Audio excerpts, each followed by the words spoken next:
Assalamualaikum warahmatullahi wabarakatuh. Om Swastiastu, nama budaya, salam kebajikan untuk kita semua.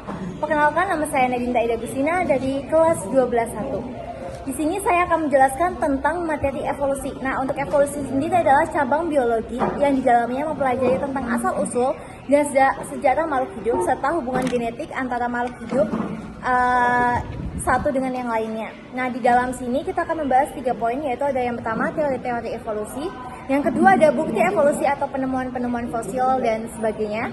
Terus yang ketiga ada mekanisme terjadinya evolusi.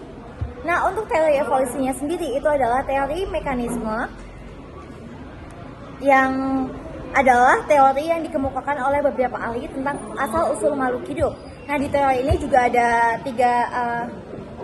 banyak orang yang mengaspirasikan tentang teorinya, yaitu ada teori kataliskosisme atau yang dikenal dengan Gerd Cuvier, yaitu pada 1976 sampai 1832. Nah, terus ada teori Lamarik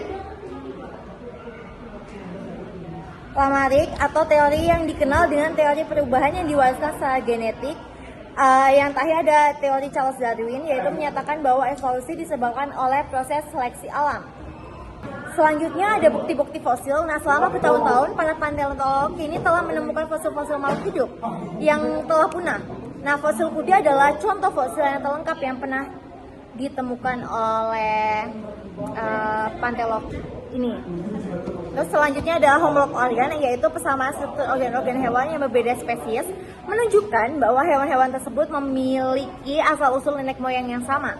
Terus ada juga struktur tubuh dengan fungsi berbeda memiliki asal-usul bentuk yang sama, disebut homolog.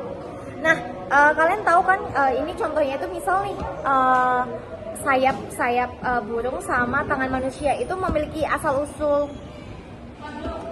fungsi yang sama, tapi memiliki asal-usul yang berbeda gitu. Terus ada juga struktur atau yang sebaliknya, yaitu struktur tubuh dengan fungsi tapi memiliki asal-usul yang berbeda, yaitu disebut dengan analog.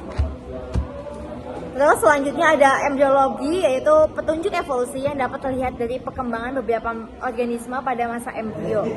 Terus selanjutnya yang lainnya itu ada biokimia, fisiologi, yaitu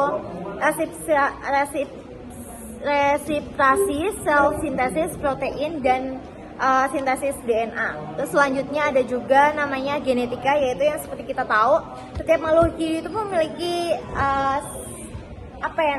kode yang sama, yaitu adenin, guanin, sitosin, dan timin. Terus selanjutnya ada yang namanya dengan seleksi alam yang telah teramati. Terus ada variasi dan biogeografi. Terus ada juga organ vestigial atau organisia. Selanjutnya kita akan membahas tentang mekanisme. Nah, mekanisme itu yang pertama dimulai dengan mutasi, yaitu perubahan susunan DNA sel genom yang diakibatkan oleh mutagen dan dapat menyebabkan perubahan sifat yang menurun ke generasi selanjutnya. Terus yang selanjutnya ada yang namanya dengan seleksi alam, proses di mana mutasi genetik yang meningkatkan keberlangsungan dan reproduksi suatu organisme menjadi lebih umum dan tetap dari generasi ke generasi.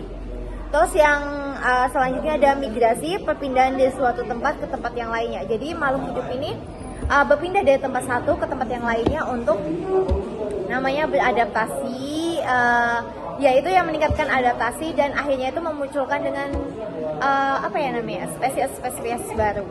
Terus yang selanjutnya ada rekombinasi gen, yaitu terjadinya karena adanya perkawinan silang. Nah, perkawinan silang ini yang menyebabkan nanti kan dari ras satu ke ras satunya lagi dia menikah, yang akhirnya membentuk suku atau ras baru. Terus yang terakhir ada namanya genetik orit, yang yaitu perubahan dalam frekuensi oleh suatu kumpulan gen yang terjadi secara acak dari populasi yang terisolasi. Mungkin itu saja dari saya tentang materi pada hari ini. Mohon maaf jika ada salah kata dan perkataan dan kurangnya banyak materi yang mungkin belum saya jelaskan. Sekian dan terima kasih. Bye bye. See you next time.